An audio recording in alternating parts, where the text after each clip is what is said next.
जसे प्रेक्षकांना नाट्यगृहात जायची एक ओढ आहे आणि ते ओढ मिस लागली आहे. करतायत, त्याचबरोबर कलाकारांनाही स्टेजवरती असणं, तिसरी घंटा वाजणं, त्यानंतर आपला डायलॉग बोलणं आणि ते प्रेक्षकांनी त्याला रिस्पॉन्ड करणं, या सगळ्याची प्रचंड आम्हाला आठवण येत होती. आणि at the end of the day मला हेच वाटतं की सोशल मीडिया हा एक चेहरा आहे जो हो. लोकांनी खूप केअरफुली तयार केलेला असतो आणि त्याला खूप सिरियसली नाही घेतलं पाहिजे. सो हॅलो, वेलकम, नमस्कार. मी आहे प्रेरणा आणि तुम्ही बघताय peepingmoon.com.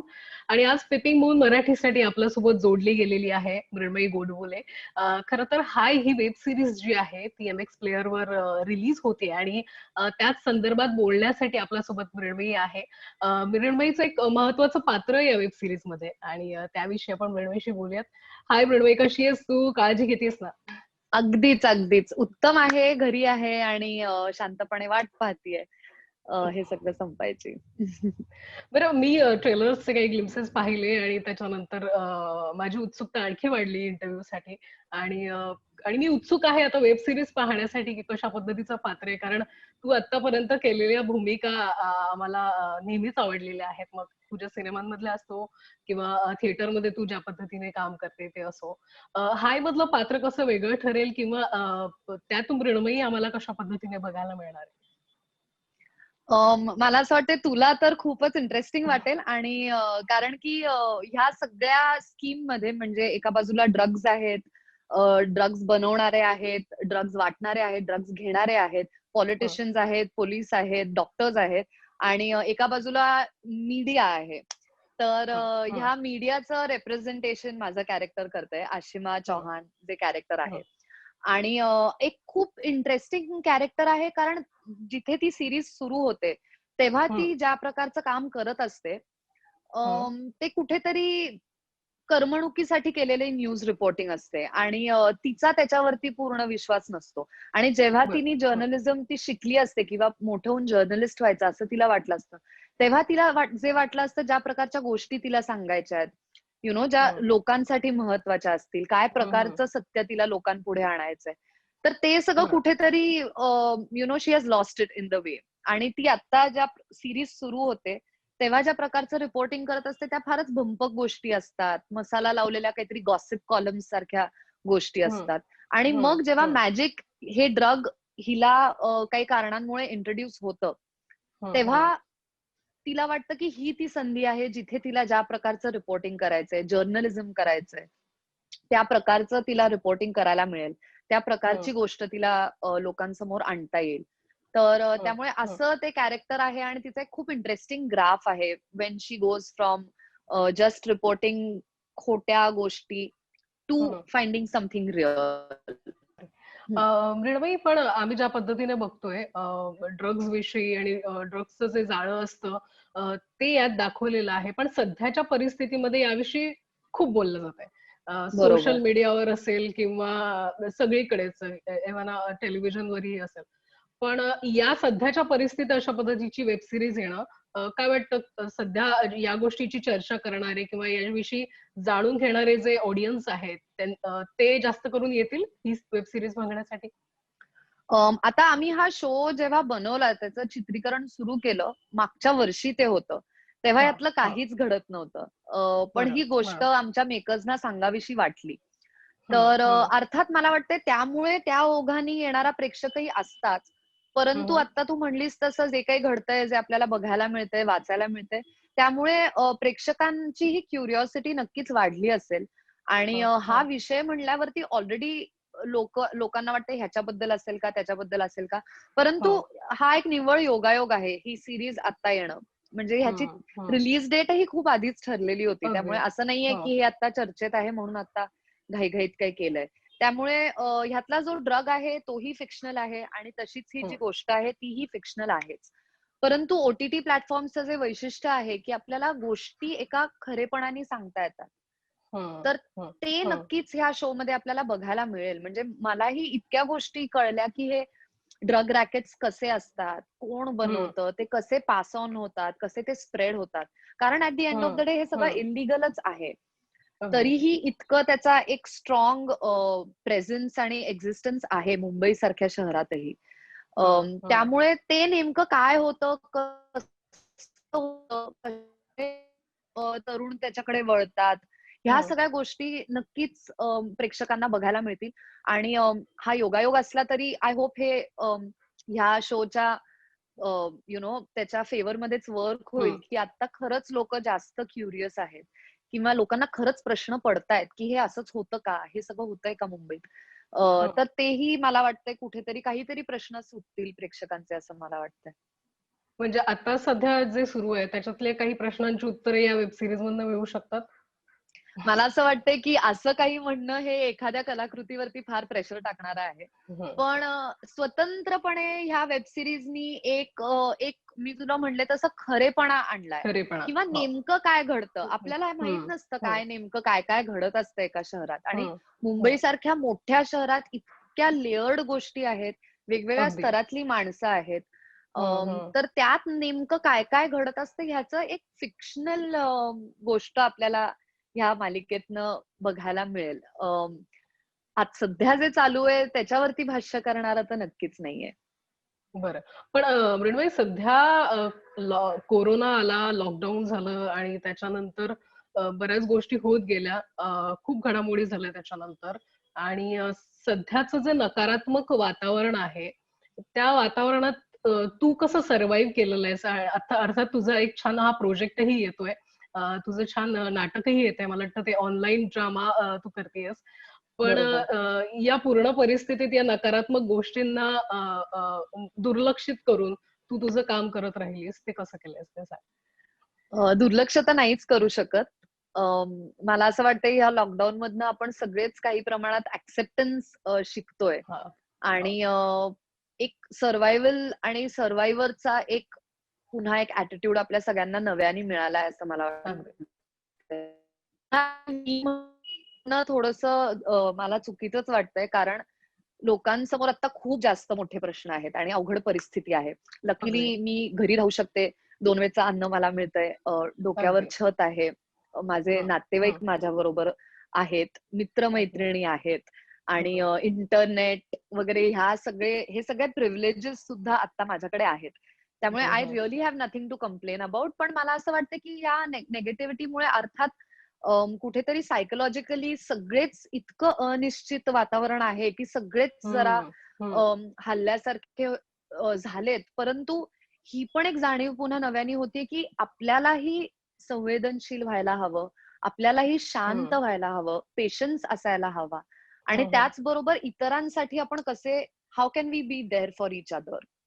ही हं. पण एक हं. भावना आता खूप जास्त महत्वाची आहे असं मला वाटतंय. आणि ह्युमन लेव्हलला आपण एकमेकांना कसे समजू शकतो, आपण एकमेकांना कसे सांभाळू शकतो, ही हं. अशी हं. आता एक वेळ आहे असं मला वाटतं. त्यामुळे त्यासाठी अगदी. कलाकारांनी काय करायचं, तर आपल्या परीने काम करत राहायचं आणि हं. प्रेक्षकांना काही वेळ विरंगुळा म्हणून का असेना, काही वेगळ्या हं. प्रकारचे हं. विचार म्हणून का असेना, करमणूक म्हणून का असेना, पण अगदी. प्रेक्षकांपर्यंत पोहोचत राहायचं वेगवेगळ्या प्रकारे.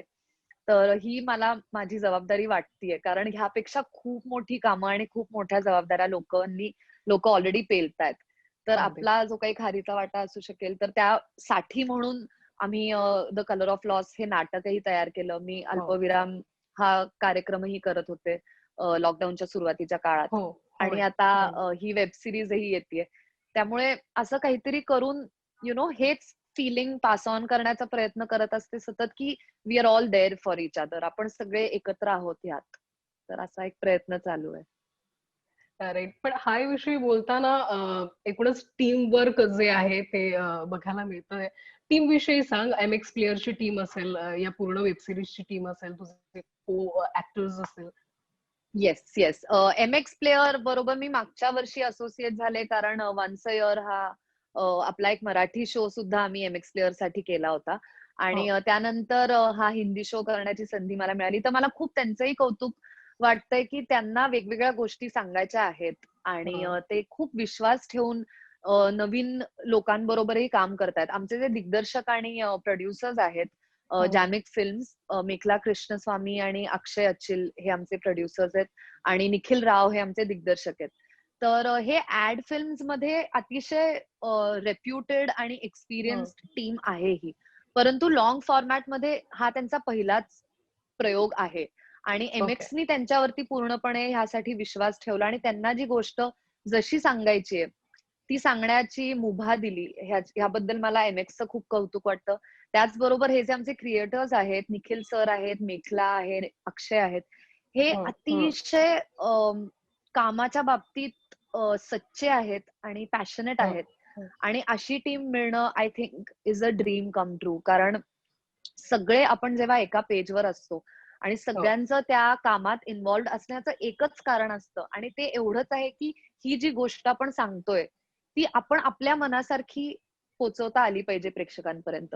तर ते जेव्हा अगदी. संपूर्ण टीमचा एकच तो हेतू असतो, तेव्हा आय थिंक ते काम करणं इज ॲन ऑनर म्हणजे इट्स हं. ब्लिस. कारण मग त्यात बाकीचे निगेटिव्हिटीज इन्व्हॉल्व्ड नसतात आणि त्याचबरोबर हे सगळे अनुभवी सुद्धा प्रचंड आहेत. अनेक वर्ष ऍड फिल्मच्या इंडस्ट्रीमध्ये काम करत आलेत. आमचे जे हं, सिनेमॅटोग्राफर आहेत केयू मोहनन, हं. म्हणजे ते इतके सिनियर आहेत आणि त्यांनी इतक्या मोठ्या मोठ्या ऍक्टर्सना शूट केलंय. त्यांना हं, हं. सुंदर पद्धतीने पडद्यावरती दाखवलंय. म्हणजे हम हं, दिल दे हं. चुके सनम पासून ते साउथ इंडियन वॉव! फिल्म्स असतील, ते वॉव! रईस सारखी फिल्म आहे, अंधाधुन सारखी फिल्म आहे. असं हं, हं. वेगवेगळ्या प्रकारची कामं केलेल्या एका माणसाबरोबर म्हणजे ते मला शूट करत होते. हं, हं, हं. Was a big honour for me आणि ते इतके मोठे आहेत आणि इतके अनुभवी आहेत आणि येट सो सिम्पल आणि कामाविषयी त्यांना वाटणारं प्रेम, ऍक्टर्सशी सहज बोलू शकतात. ज्यांनी इतकी मदत होते जर आपण इतक्या सीनियर माणसाशी इतक्या सहजपणे डायलॉग करू शकतो. हं, आणि हं. त्या सगळ्याचा त्या कलाकृतीवर सुद्धा खूप इम्पॅक्ट होतो. त्यामुळे ह्या लोकांबरोबर काम करणं was a great experience. Superb. Madam मी अर्थात हे ड्रग्सचं जाळं आणि त्याविषयीची बरीच माहिती तू या सीरीजच्या निमित्तानं जाणून घेतली असेल, तर त्याच्या तळाशी नेमकं काय असतं? किंवा ड्रग डीलर्स असतील आणि या सगळ्या गोष्टींची तू त्या दरम्यान माहिती काढली असशील. प्रोसेस सांग मला. हे पात्र साकारत असताना काय पद्धतीच्या प्रोसेस मधून तू गेली होतीस? बऱ्याचदा होतं की त्याचा रिसर्च केला जातो, पण या बाबतीत नेमका काय रिसर्च झाला होता? मला वाटते ड्रग्ज आणि त्याचं जे रॅकेट आहे त्याचा सगळा रिसर्च आमच्या रायटर्सनीच केला होता. त्यामुळे तो हं, मला नाही वेगळा करावा लागला. हं, हं. परंतु मला असं वाटतं रिपोर्टर्सचं जे टेम्परमेंट असतं किंवा हां. ज्या प्रकारे काम करावं लागतं, मला वाटतं मी अगदीच थोडंसं पाहिलंय जेव्हा आम्ही प्रमोशनसाठी न्यूज चॅनल्समध्ये येतो, की हां, अखंड काम असतं. एक जॅकेट बदलून तुम्ही लगेच पुढच्या हां, रिपोर्टिंगला सुरू होता. तुम्ही लाईव्ह सगळं करत असता. तुम्हाला एका कानात न्यूज येत असते आणि ती तुम्ही पुढे हां, सांगत असता. अनेकदा मागे हां, फक्त एक पडदा लावलेला असतो आणि तुम्ही ते रिपोर्टिंग करत असता. तर हे हां, हां. सगळं होतं. परंतु ते टेम्परमेंट आणण्यासाठी हे जे मी आधी जे काही पाहिलं होतं ते आणि त्याचबरोबर ते स्पिरिट मिळवण्याचा प्रयत्न मी ह्या कॅरेक्टरमध्ये करण्याचा प्रयत्न केलाय.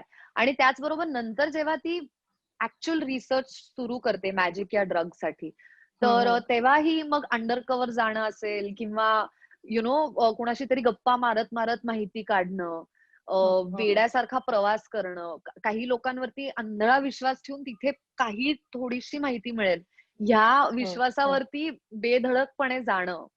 ह्या गोष्टी मला एका रिपोर्टरच्या खूपच एक्साइटिंग वाटल्या. म्हणजे जर्नलिझम हे किती एक्साइटिंग आणि at the same time dangerous profession आहे. हो. हे मला कळलं आणि केवढी जबाबदारी असते. ह्या सगळ्याची मला जाणीव झाली. त्यामुळे मी काहीसा प्रयत्न तसा केलाय ते सगळं आणण्याचा त्या कॅरेक्टरला. सुपर्ब. ट्रेलर्स आउट झालेले आहेत. कशा कशा पद्धतीचा रिस्पॉन्स मिळतोय तुला? हं. गंमतशीर रिस्पॉन्स आहे. अर्थात आता जी परिस्थिती आहे सगळी आणि ज्या वेगवेगळ्या गोष्टी सुद्धा आपल्याला हो, ऐकायला हो. मिळतायत, बघायला मिळतायत. तर हां. अर्थात प्रेक्षक आता कुठेतरी त्याच्याशीही ते रिलेट करत आहे. रिलेट करतात. पण हं. मला खूप छान वाटतंय, की त्यानिमित्ताने वाईट कारणं असतील, पण प्रेक्षकही प्रचंड क्युरियस झालाय ह्या हं. लॉकडाऊनच्या काळात आणि हो. त्यांनाही छान कलाकृती, एक चांगली गोष्ट पाहण्यात आता रस आहे आणि त्या प्रकारचा वेळही आहे. तर हो, त्यामुळे खूप चांगला रिस्पॉन्स येतोय आणि आपला जो मराठी प्रेक्षक वर्ग आहे अर्थातच ते खूप प्रेम करतात हो, माझ्यावर. आय एम सो हॅपी आणि सो थँकफुल हो. About that every single day of my life. त्यामुळे त्यांनाही असं वाटतं की कुठेतरी आपलं रिप्रेझेंटेशन होतंय हिंदी OTT प्लॅटफॉर्म्स वरती. हो, तर हो. त्यांचाही सपोर्ट खूपच सुंदर, छान सुखद अनुभव आहे आता. असं हो. पण मृणाबाई आता तू ओ-टी-टी प्लॅटफॉर्ममध्ये काम करतीयेस. पण सध्याच्या जेव्हापासून लॉकडाऊन सुरू झाला तेव्हापासून मनोरंजन विश्वाचं काम तर पूर्णपणे ठप्प झालं होतं. कारण चित्रीकरण बंद आणि सिनेमागृह अद्याप बंद आहेत. नाट्यगृह बंद आहेत. बरोबर. टेलिव्हिजनवरही काही चित्रीकरण बंद झाल्यामुळे काही तिथेही काही पाहायला मिळत नव्हतं. फक्त ओ-टी-टी हा मनोरंजन विश्वाचा एक तो भाग झाला होता आणि लोकांना त्याने खूप छान पद्धतीने एंटरटेन केलं. जे काही आधीचे प्रोजेक्ट्स असतील किंवा त्या दरम्यान काही शूट झालेले. तू ओ-टी-टीवर आल्यापासून तुला काय बदल जाणवतोय? आणि आता लॉकडाऊन मध्ये ओ-टी-टीवर ज्या पद्धतीचा रिस्पॉन्स मिळाला त्याबद्दल काय वाटतंय? अं, म्हणजे it is a blessing in disguise की आता लोकांनी त्यांचं पाहणं हे OTT कडे सुद्धा वळवलंय. म्हणजे अगदी माझी आजी जी फक्त टीव्ही पाहते आणि हां, ती ह्या सगळ्या प्लॅटफॉर्म्सना इंटरनेट असा एवढाच एकच शब्द वापरते. एकच. पण ओके, ओके. या हां. लॉकडाऊनच्या काळात ती सुद्धा काही प्रमाणात ह्या दिशेने वळली आणि हं. इथे सुद्धा खूप इंटरेस्टिंग कंटेंट आहे. हो. आपण अगदी. तयार करतो आहोत. आम्ही हं. भारतीय डिजिटल पार्टीकडून लॉकडाऊनच्या काळातही एपिसोड्स बनवत होतो. हो, हो. म्हणजे एकटे-एकटे शूट करून मग नंतर आमचे एडिटर्स ते सगळं मर्ज करून करत होते. तर मला वाटतं खूप एक्साइटिंग वेळ आहे म्हणून मी ब्लेसिंग इन डिस्गाईज म्हणते कारण खरंच खूप अवघड परिस्थिती आहे. अगदी, परंतु अगदी. काही वेगळ्या गोष्टी प्रेक्षकांना बघायला मिळतात, त्यांना त्या आवडतायत. हो, लॉकडाऊनच्या काळात इनफॅक्ट आमचा MX प्लेअरवरचा शो हा अ, म्हणजे टीव्ही चॅनलवरती दाखवला गेला हो, आणि हो, ते सुद्धा इतकं सुंदर होतं कारण प्रेक्षकांच्याही लक्षात आलं, की अरे वेगळ्या प्रकारे पण गोष्टी सांगितल्या हो. जातायत, मांडल्या राइट, राइट, जातायत आणि राइट. त्यामुळे खूप एक्साइटिंग काळ आहे आणि प्रेक्षकही इतके आणि त्यातनं त्यांना निवडता येतंय. त्यांचीही जबाबदारी वाढली आहे, असं मला वाटतंय, की ते आता काही प्रमाणात डिमांड करू लागलेत, की आम्हाला अशा गोष्टी पाहिजेत. आम्हाला रिलेटेबल कंटेंट पाहिजे किंवा हं, लहान हं. मुलांसाठीचं कंटेंट पाहिजे, हो, टीनेजर्ससाठीचं कंटेंट पाहिजे हो, आणि हे सगळं OTTवरती आहे. अनेक सिनेमे आहेत आमचे, जे अनेक वर्ष OTT प्लॅटफॉर्म्सवरती होते. हो, थिएटरमध्ये जितके लोकं ते पाहू नाही शकले, हो, तितके आता लॉकडाऊनच्या काळात लोकांनी OTT प्लॅटफॉर्म्सवरती पाहिलेत. आणि ते आम्हाला कायम मेसेजेसच्या द्वारा, सोशल मीडियाच्या द्वारा आमच्यापर्यंत त्याचा रिस्पॉन्स पोहोचवतायत. तर हो. एक आर्टिस्ट म्हणून I think it is great की प्रेक्षकांना कुठेतरी OTT प्लॅटफॉर्म्सची पण जाणीव झाली आहे आणि तेही पाहू लागलेत. राइट. हायसाठी तर तुला खूप शुभेच्छा. पण तू द कलर ऑफ लॉस विषयी थोडंसं सांगू शकशील या निमित्तानं? मला वाटतं द व्हाईट बुक याच्यावर ते आधारित आहे आणि पांढऱ्या रंगाशी काहीतरी ते सांगतं असं आहे. तर मला थोडंसं सांग ना, तुझं काय पात्र आहे? आणि ते ऑनलाईन सादर करणं ते खूप चॅलेंजिंग आहे आणि तुम्ही खूप उत्तम पद्धतीने करण्याचा प्रयत्न करताय. त्याविषयी थोडंसं? आम्ही आसक्त कलामंच जी संस्था आहे पुण्यातली, तर हो, अर्थातच लॉकडाऊन सुरू झाल्यापासून नाटकाचे प्रयोग बंद झालेत आणि हो. जसे प्रेक्षकांना नाट्यगृहात जायची एक ओढ आहे आणि ते ओढ मिस लागली आहे. करतायत. त्याचबरोबर कलाकारांनाही स्टेजवरती असणं, तिसरी घंटा वाजणं, त्यानंतर आपला डायलॉग बोलणं आणि ते प्रेक्षकांनी त्याला रिस्पॉन्ड करणं, या सगळ्याची प्रचंड आम्हाला आठवण येत होती. हो, परंतु डिजिटल माध्यमातनं कसं आपण एक नाटकाचा अनुभव तयार करायचा, हे खूप हो. मोठं चॅलेंज आहे. तर आम्ही द व्हाईट बुक हे जे पुस्तक आहे हॅन कॅंगचं, ते मोहितच्या वाचनात आलं आणि ते लॉस विषयी बोलणारं पुस्तक आहे. ओके. तिच्या एका बहिणीच्या मृत्यूविषयीचं ते पुस्तक आहे काही प्रमाणात. आणि हं. आत्ता आपण कितीही नाही म्हणलं तरी मृत्यू ह्या कन्सेप्टला आपण सगळे इतके आता जवळ पोहोचलो आहोत. तर त्याच्याशी कसं डील करायचं नेमकं? कसा अप्रोच करायचा? त्याचा एक्सेप्टन्स काय असतो? म्हणजे अशी अनेक लोकं आहेत ज्यांनी मृत्यू हा इतक्या जवळ अनुभवलाच नसेल किंवा अगदी आपल्या दारापाशी येऊन आता हो. ते ते पोहोचलं आहे. ह्याचं काय करायचं? हा प्रश्न मला वाटतं आपल्या हं. सगळ्यांनाच सध्या पडला आहे. तर मग अशा हो, वेळी हो. आपण असं टेक्स्ट एक्सप्लोर करूयात का, ज्यातनं काही नाही तर एक ऍक्सेप्टन्स, की आपण समजून हं. घेणं, की मृत्यू हा आपल्या आयुष्याचा एक अविभाज्य घटक आहे. त्याला घाबरून त्याचं दडपण घेऊन, त्यांनी प्रेशराईज होऊन असं जगायचं बंद नाही करू शकत आपण. तर अगदी. हे कुठेतरी ह्या पुस्तकातनं अनुभव तयार होतोय असं आम्हाला वाटत होतं. तर ह्याचा हं, हं. आपण एक नाट्य अनुभव कसा तयार करू शकू, ह्यावरती आम्ही एक 55 हो. दिवस आता तालीम केली आणि Zoomवरच तालीम केली. आणि त्यामुळे ओके. आमच्यासाठी सुद्धा हा एक प्रयोगच होता. कारण एरवी आपण तालमीच्या हॉलमध्ये एकत्र भेटणार, मग चहा पिणार, मग ते एकत्र वाचणार. हां. आपल्या सगळ्यांकडे अगदी. स्क्रिप्ट्स असणार. राइट. दिग्दर्शक समोर बसून आपल्याला सांगणार, की "बाबा तू पुढे ये, तू मागे जा, तू हा डायलॉग हो, इकडनं घे." यातलं हो. काहीच नव्हतं. आम्ही सगळे या फोनमध्येच आता आपण जशा बोलतो आहोत, तसं त्या कॅमेराच्या एका टिंबाकडे बघून 5-5, 6-6 तास तालीम करत होतो. आणि हं. त्यातनं कुठेतरी आम्ही वेगवेगळे प्रयोग करत प्रेक्षकांपर्यंत एक नाटकाचा अनुभव तयार करण्याचा प्रयत्न केलाय. आणि हे आम्ही लाईव्ह करत नाही हो, आहोत. आम्ही हे प्री रेकॉर्डेडच आहे. पण आम्ही ते शूट सुद्धा एका हो. नाटकाप्रमाणेच केलं. आम्ही 4दा सलग तो प्रयोग केला. 4 सलग प्रयोग केले आणि एका वेळी बरं. एकीचं शूट झालं. असा त्यातही एक प्रयोग करून पाहिलाय. तरी सुद्धा आत्तापर्यंत ते असं म्हणतायत, की एक नाटकाचा अनुभव तयार होतोय. जे खूप महत्वाचं आहे आणि खूप अशोरिंगही आहे. कारण तोच आमचा प्रयत्न चालला आहे इतके दिवस. पण हे जे माध्यम हो. आहे, त्या माध्यमालाही न्याय देणं गरजेचं आम्हाला वाटलं.